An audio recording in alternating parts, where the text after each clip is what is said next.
this applicant was applying to a visitor visa to Europe. Specifically, she's visiting her cousin in Europe. Yet, her visa got denied. And then at the end, I want you to give the reason why your idea about visa application, why her visa was denied. That is the point here. Now, the cousin is in Europe, and then the lady is in Africa, specifically in Ghana.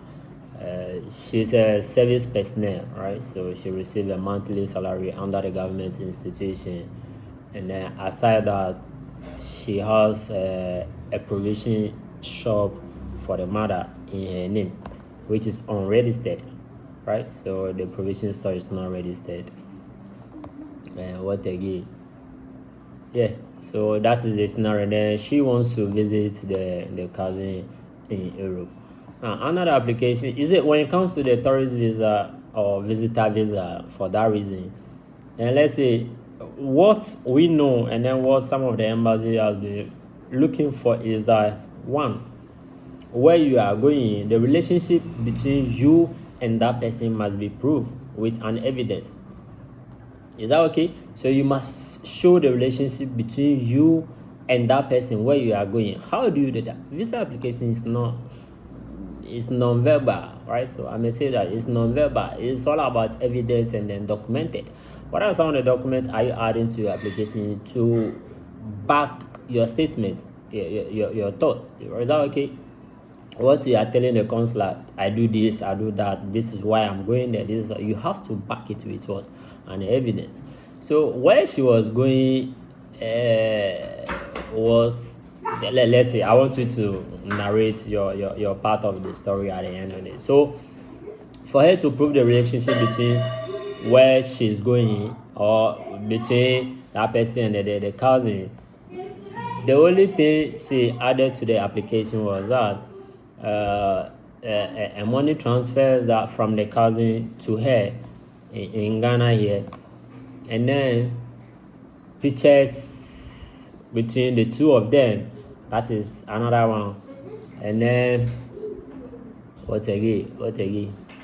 Yeah, so those are the two things that she added to the application.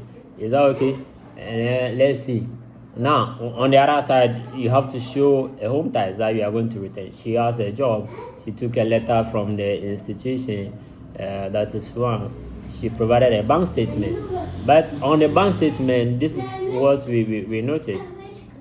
Now, 2 months to the visa application or 2 months to the submission, 2 months to the appointment, we saw that she had a deposit of 50,000 Ghana cedi. You can convert that to your currency on her bank statement.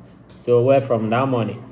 Is that okay? So the only thing added to the application was that she confirmed that was the money the mother has been depositing into bank account. Are you getting the point?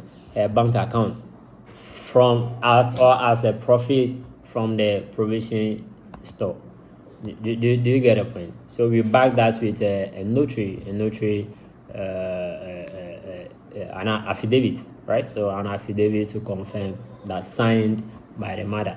She also have been taking care of the brother who is under tertiary, right? So there was a transfer from the bank to the institution to confirm that she's the one who have been taking care of the brother.